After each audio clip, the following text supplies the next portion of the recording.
اعوذ باللہ من الشیطان الرجیم بسم اللہ الرحمن الرحیم۔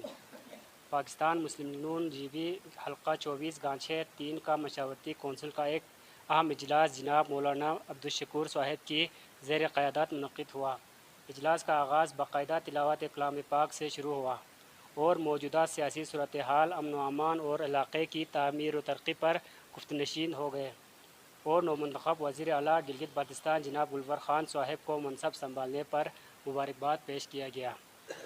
بعد از وقت کے حالات و نزاکت کے مطابق جناب حفیظ الرحمان صاحب صوبائی صدر پاکستان مسلم لیگ نون اور جناب گلور خان صاحب کو نومنتخب وزیر اعلیٰ گلگت بلتستان اور مرکزی پارٹی قائدین سے پرزور مطالبہ امید کیا گیا، ساتھ تھوڑی سی خلاصہ بھی پیش کیا گیا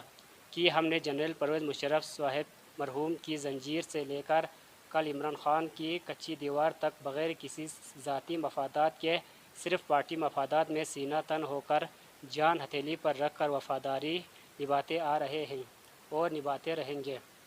کہ جناب قائدین کو بخوبی علم ہے کہ پچھلے الیکشن 2020 سے حال تک پی ٹی آئی نے ضلع گانچھے سے اپنی تمام وفادار نمائندوں اور کارکنان کو چھوڑ کر ہمارے ہی حلقے سے سید شمس الدین کو کوآرڈینیٹر برائے سی ایم بنایا گیا اور سابقہ وزیر اعلیٰ خالد خورشید شاہ نے اندرونی مفاہمت کر کے انجینئر اسماعیل کو چیئرمین اسٹینڈنگ کمیٹی برائے پلاننگ اینڈ ڈیولپمنٹ بنا کر تمام مراعات سے نوازے رکھا اور ہمیں ان دونوں نے حلقہ میں مایوسی پھیلانے کی بھرپور کوشش کرتے رہے، لیکن ہم نہ جھکے، نہ بکے، نہ ڈرے اور نہ حکمت سے ہارے۔ ہر قدم پر پارٹی کی مفادات میں سیاسی جنگ لڑتے آ رہے ہیں اور لڑتے رہیں گے۔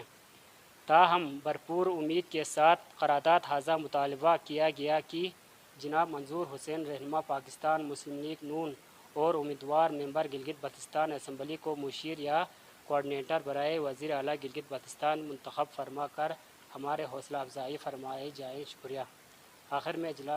شرکاء اجلاس نے پاکستان کی سلامتی اور پارٹی کی کامیابی کے لیے دعائیں کیا گیا اور اجلاس برخاست ہوا۔